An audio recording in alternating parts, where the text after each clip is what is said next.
Financial year का ending हो रही है, तो आज फाइनेंशियल ईयर के बारे में बात करेंगे। हाँ बिल्कुल। तो हम इस साल के फाइनेंशियल ईयर को लेकर बात कर सकते हैं। इसमें आमतौर पर अकाउंटिंग क्लोजिंग, टैक्स फाइलिंग और फाइनेंशियल रिपोर्ट्स बनानी होती है। पहला क्वेश्चन तो आता है कि फाइनेंशियल ईयर मार्च के एंड में ही क्यों होती है?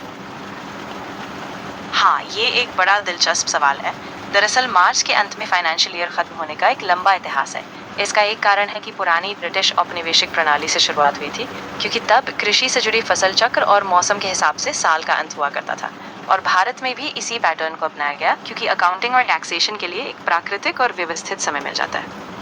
अभी जो चेंजेस हुए हैं, अभी जितने भी टैक्सेशन वगैरह ये सब चीज़ें होती हैं, ये तो प्राकृतिक के बेस में नहीं होनी चाहिए, तो अब क्यों इसको चेंज नहीं किया जा रहा? हाँ, ये बात सही है। दरअसल काफ़ी लोग ये मांग उठाते हैं कि फाइनेंशियल ईयर की डेट बदलनी चाहिए, ताकि ये कैलेंडर के साथ या किसी और सुविधा के हिसाब से मैच करे। कुछ देशों ने तो ऐसा किया भी है, लेकिन भारत में अभी तक ये पुरानी प्रणाली से ही चल रहा है। शायद क्योंकि बदलाव में बड़ी प्रशासनिक चुनौतियां हैं और इससे टैक्स सिस्टम और बिजनेस पर भी असर पड़ता है। तो फाइनेंशियल ईयर के एंड में क्या क्या होती है कंपनीज में? तो मार्च के अंत में कंपनियों को काफ़ी जिम्मेदारियां पूरी करनी होती हैं, जैसे कि वे अपने सालाना अकाउंट्स फाइनल करते हैं, प्रॉफिट और लॉस की रिपोर्ट बनाते हैं, टैक्स रिटर्न तैयार करते हैं, ऑडिट पूरा करते हैं और बोर्ड मीटिंग्स में नतीजे पेश करते हैं। साथ ही वे नए बजट, स्ट्रैटेजी और अगले साल की प्लानिंग भी यहीं से शुरू करते हैं, ताकि नया फाइनेंशियल ईयर स्मूथ चले। इसको एक एग्जांपल देके बताइए, पूरे जो वर्क होते हैं एक कंपनी में फाइनेंशियल ईयर में, पूरा एक एग्जांपल देके बताइए। मान लो एक मीडियम साइज मैन्युफैक्चरिंग कंपनी है। फाइनेंशियल ईयर के अंत में सबसे पहले वो अपने सारे ट्रांजैक्शंस का रिकॉर्ड पूरा करती है, जैसे सेल्स, खर्चे और बाकी लेन देन। फिर वो अपने अकाउंट्स ऑडिट करवाती है, ताकि किसी भी गड़बड़ी का पता चले। उसके बाद वे टैक्स कैलकुलेट करती हैं और टैक्स रिटर्न फाइल करती हैं। साथ ही बोर्ड मीटिंग में वे फाइनेंशियल रिपोर्ट सबमिट करती हैं, अगले साल का बजट और लक्ष्य सेट करती हैं और फिर नए साल की स्ट्रैटेजी बनाती हैं, जिससे वे अपने ग्रोथ प्लान पर काम शुरू कर सकें। तो जितने भी ऑडिट्स होते हैं, छोटे बड़े ऑडिट्स कुल मिला के, वो फाइनेंशियल ईयर के बाद ही होती है क्या? हाँ, अक्सर बड़े ऑडिट्स फाइनेंशियल ईयर खत्म होने के बाद ही होते हैं, क्योंकि ऑडिटर्स को पूरा साल का डेटा, ट्रांजैक्शंस और फाइनेंशियल रिपोर्ट्स चाहिए होती हैं। हालांकि कुछ छोटे या इंटरनल ऑडिट्स बीच बीच में भी होते रहते हैं, लेकिन फाइनल ऑडिट और रिपोर्टिंग का काम ज़्यादातर साल के अंत या उसके बाद ही पूरा होता है। सो धीरे धीरे करके एक एक चीज़ के बारे में हम बात करेंगे। पहले तो इनकम टैक्स के बारे में बात करते हैं। कितने तरीके के टैक्स होते हैं और कौन कौन से फाइल होते हैं टैक्स फाइनेंशियल ईयर में, ये सभी के बारे में बात करते हैं। तो इनकम टैक्स के कई प्रकार होते हैं, जैसे इंडिविजुअल्स के लिए टैक्स स्लैब्स होते हैं, कॉर्पोरेट टैक्स अलग होता है, प्रोफेशनल्स का भी टैक्स होता है और कैपिटल गेन टैक्स भी एक बड़ा हिस्सा है। फाइल करने के लिए मुख्य रूप से अलग अलग फॉर्म्स होते हैं, जैसे ITR 1, ITR 2, ITR 3 वगैरह, जो आपकी इनकम और सोर्स पर डिपेंड करते हैं। हर व्यक्ति या कंपनी को अपनी इनकम के हिसाब से सही ITR फॉर्म भरना होता है और ये मार्च के अंत तक फाइल करना ज़रूरी होता है, ताकि कोई लेट फीस न लगे। ITR फाइल करने का सबसे लास्ट एंडिंग टाइम कब तक का होता है? ITR फाइल करने की अंतिम तारीख इस फाइनेंशियल ईयर के लिए अलग अलग कैटेगरीज पर निर्भर करती है। आमतौर पर जिन्हें टैक्स ऑडिट की ज़रूरत नहीं है, उनके लिए डेडलाइन 31 जुलाई 2026 है। जिन्हें टैक्स ऑडिट की ज़रूरत है, उनके लिए डेडलाइन 31 अक्टूबर 2026 है।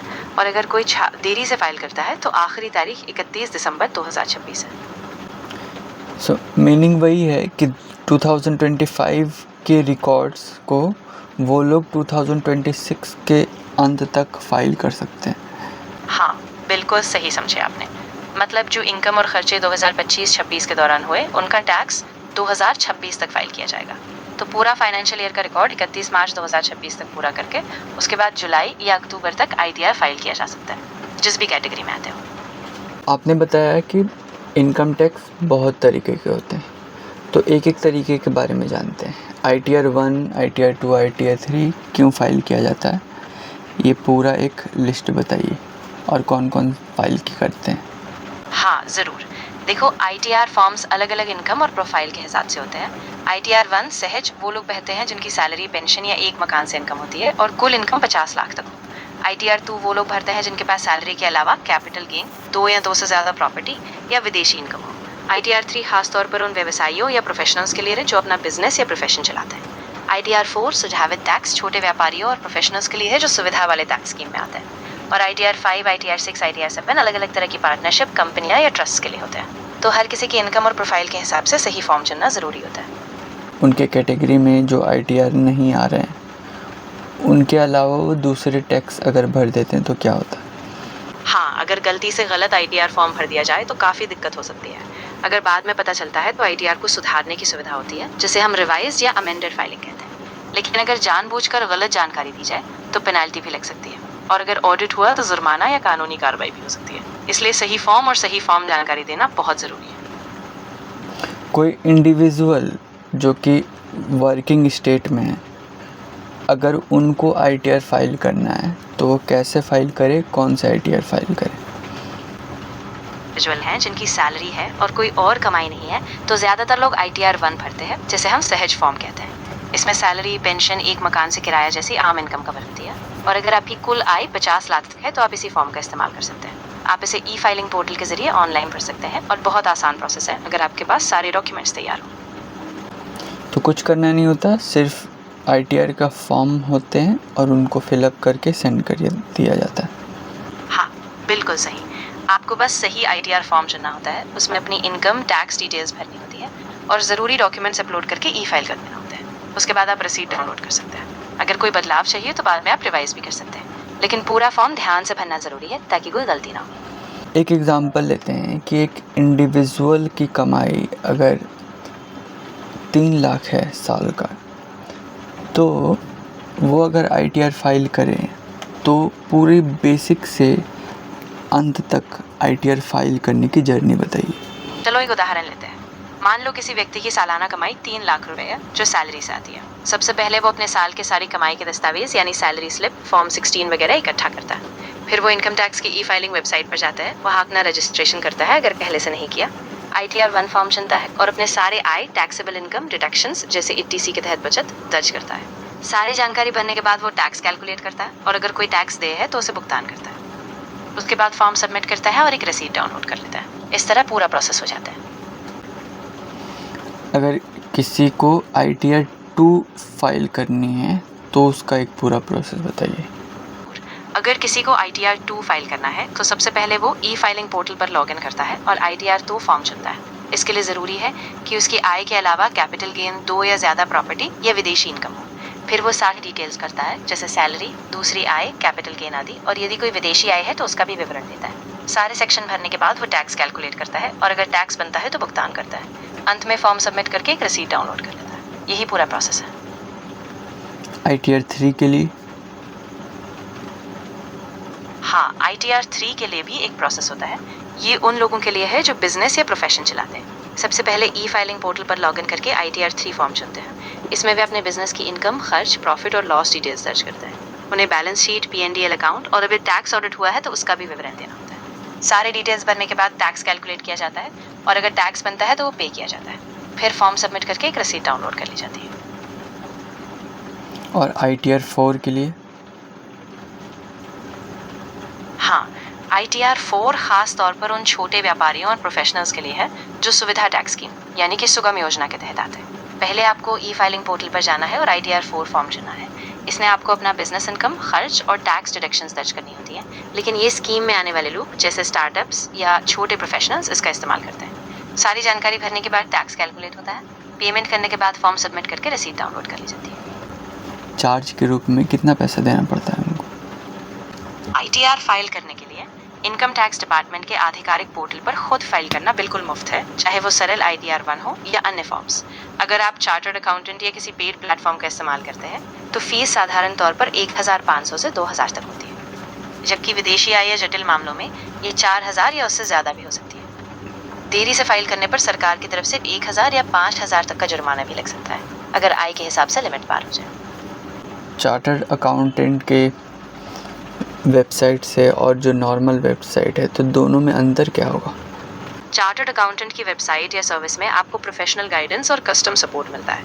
वो आपके सारे दस्तावेज चेक करते हैं, कंप्लायंस में मदद करते हैं और अगर कोई जटिलता हो तो उसे भी संभालते हैं।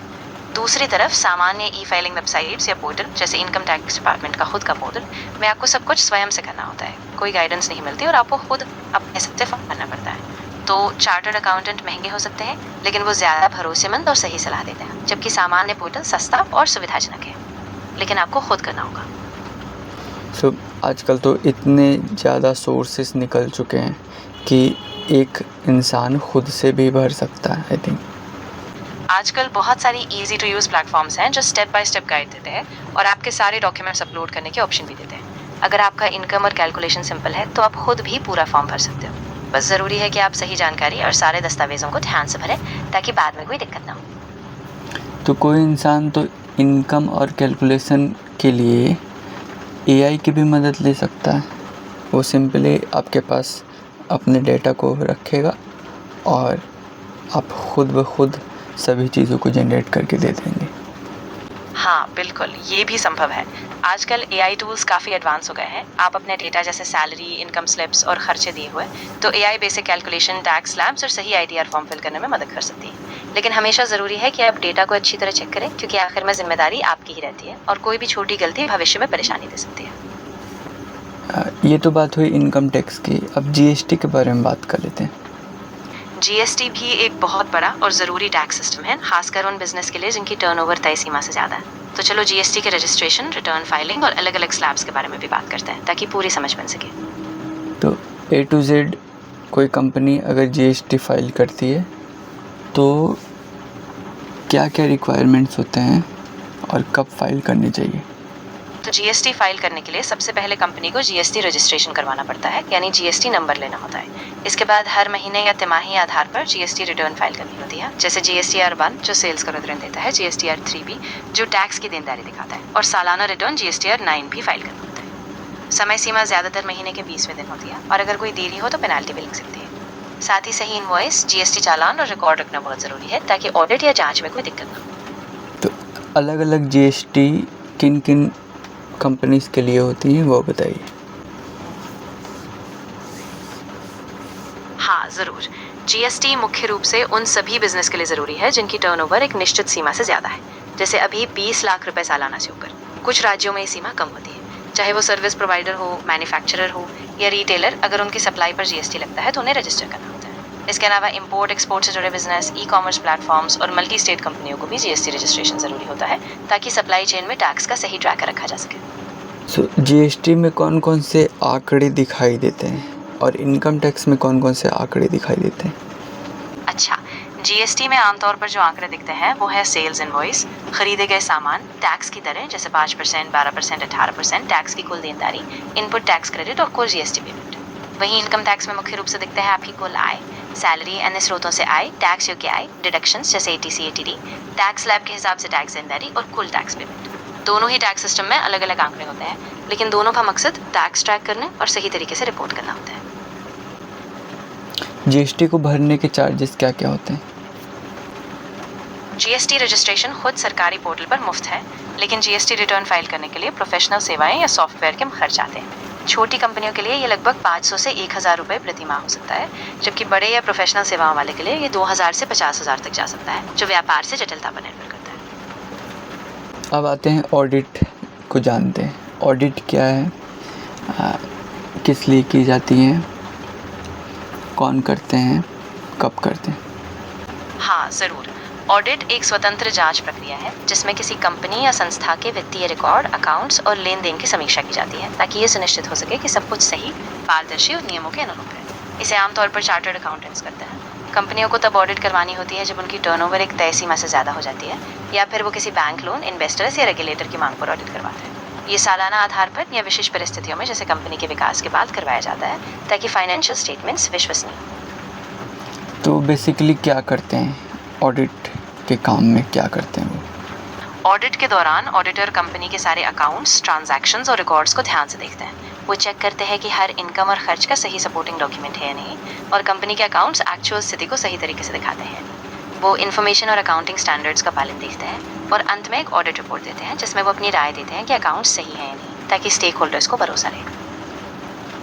सो ये ऑडिट कंडक्ट करवाने वाले क्या कंपनीज ही होती हैं? हाँ बिल्कुल, ऑडिट करवाने वाली कंपनियां खुद ही चुनती हैं, लेकिन ये ज़रूरी होता है कि वो एक स्वतंत्र और प्रमाणित चार्टर्ड अकाउंटेंट या ऑडिट फर्म। कंपनियां खुद ऑडिटर को अपॉइंट करती हैं और उन्हें सभी वित्तीय रिकॉर्ड्स और जानकारी देती हैं।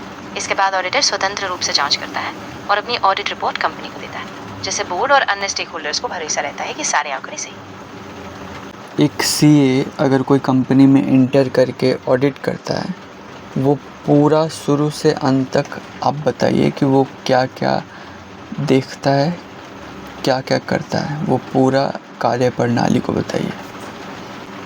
हाँ, एक चार्टर्ड अकाउंटेंट जब कंपनी में ऑडिट करने जाता है तो सबसे पहले वो कंपनी की अकाउंटिंग पॉलिसीज और प्रोसेस को समझता है। फिर वो वित्तीय रिकॉर्ड्स जैसे books of account, ledger, invoice, bank statements और कॉन्ट्रैक्ट्स की जांच करता है। वो ट्रांजैक्शन की सच्चाई देखता है, इनवॉइस और पेमेंट्स का मिलान करता है और ये देखता है कि टैक्स, डिडक्शंस और सभी रिकॉर्ड सही तरीके से दर्ज हैं। इसके बाद वो एक ऑडिट रिपोर्ट तैयार करता है जिसमें वो बताता है कि फाइनेंशियल स्टेटमेंट सही है या उनमें कुछ सुधार की ज़रूरत है। तो ये जो भी रिकॉर्ड्स रहते हैं, अगर पहले से ही उनमें कोई ना कोई फॉल्ट हो, तब वो ऑडिट कैसे पकड़ सकता है उसको? अच्छा सवाल। देखो, ऑडिटर कई तरीकों से गलतियों का पता लगाते हैं। वो रैंडम सैम्पलिंग करते हैं, अलग अलग रिकॉर्ड्स की तुलना करते हैं और पिछले ऑडिट से तुलना करके पैटर्न ढूंढते हैं। अगर कोई ट्रांजैक्शन बार बार गायब है या कोई इनवॉइस मिसमैच है तो वो उस पर फोकस करते हैं। साथ ही वो दस्तावेजों के वेरिफिकेशन, बैंक स्टेटमेंट्स और सप्लायर कस्टमर से कंफर्मेशन के जरिए भी गड़बड़ पकड़ लेते हैं। तो उनका अनुभव और गहराई से जांच ही बहुत सारे छिपे हुए फॉल्ट्स का पता लगाती है। कितने टर्नओवर की कंपनियां में ऑडिट होते हैं? भारत में अगर आप इनकम टैक्स एक्ट की धारा 44AB के तहत बात करें तो व्यवसायियों के लिए ऑडिट तब जरूरी होता है जब सालाना टर्नओवर 1 करोड़ रुपए से ज्यादा हो। हालांकि अगर कैश ट्रांजैक्शन 5% से कम हो तो ये सीमा बढ़कर 10 करोड़ तक हो सकती है। वहीं कंपनियों एक्ट 2013 के तहत हर कंपनी के लिए चाहे टर्नओवर कितना भी हो, ऑडिट अनिवार्य है। इनमें जॉब रिलेटेड चीज़ों के बारे में बात करते हैं। ITR, GST, audit, chartered accountant, ये सभी में से कौन कौन से जॉब्स एक इंडिविजुअल आदमी कर सकता है? वो पूरा जॉब की लिस्ट दीजिए और वो कैसे कैसे कर सकते हैं। हाँ ज़रूर। देखो, ITR और GST फाइलिंग में काम करने वाले लोग अकाउंटिंग प्रोफेशनल्स होते हैं। एक व्यक्ति इनकम टैक्स रिटर्न और GST रिटर्न फाइल कर सकता है, खासकर अगर वो अकाउंटेंट या फाइनेंस प्रोफेशनल। ऑडिट करने के लिए आपको चार्टर्ड अकाउंटेंट यानी CA बनना पड़ता है, जो कंपनी के अकाउंट्स का ऑडिट, फाइनेंशियल रिपोर्टिंग और टैक्स कंप्लायंस चेक करते हैं। साथ ही अकाउंटेंट, टैक्स कंसल्टेंट और फाइनेंस एनालिस्ट जैसी नौकरियां मिलती हैं। यहाँ आप क्लाइंट्स को टैक्स प्लानिंग, अकाउंट्स मैनेजमेंट और ऑडिट सपोर्ट देते हो। CA बनने के लिए आपको प्रोफेशनल कोर्स करना होता है, जबकि अकाउंटेंट और टैक्स कंसल्टेंट के लिए भी अलग अलग सर्टिफिकेशन और अनुभव की ज़रूरत होती है। कोई कंपनियाँ जैसे कि SBI बैंक में वो लोग कॉन्करेंट ऑडिटर को रखते हैं, CA फर्म्स को इंक्लूड करते हैं अपने ऑडिट के लिए, डेली ऑडिट के लिए। लेकिन CA वहाँ पे इन्वॉल्व नहीं रहते, बल्कि उनके असिस्टेंट इन्वॉल्व रहते हैं। उनको आप क्या बताना चाहेंगे? बड़ी कंपनियां जैसे SBI अक्सर किसी रिकॉग्नाइज्ड CA फर्म को अपने कॉन्करेंट ऑडिटर के तौर पर रखती है, लेकिन जो रोजाना ऑडिट या चेक्स होते हैं उनमें CA के जूनियर या उनके असिस्टेंट शामिल होते हैं। ऐसे में CA फर्म का काम बड़े स्तर पर रिपोर्ट तैयार करना, नीतियां तय करना और जोखिम का आकलन करना होता है। तो असिस्टेंट्स के स्तर पर रोज के काम और डेटा कलेक्शन होता है और बाद में CA अपनी गहन समीक्षा और रिपोर्ट के लिए उस डेटा का इस्तेमाल करते हैं। तो आज हम लोगों ने बहुत सारी चीज़ें जानी, बेसिक ITR के बारे में जानी, GST के बारे में जाना, ऑडिट के बारे में जाना और बहुत सारे छोटे छोटे टॉपिक्स के बारे में जाना। आज का कन्वर्सेशन बहुत ही अच्छा लगा। हाँ बिल्कुल, मुझे भी बहुत मज़ा आया। हमने वाकई अच्छे से बेसिक्स कवर किए और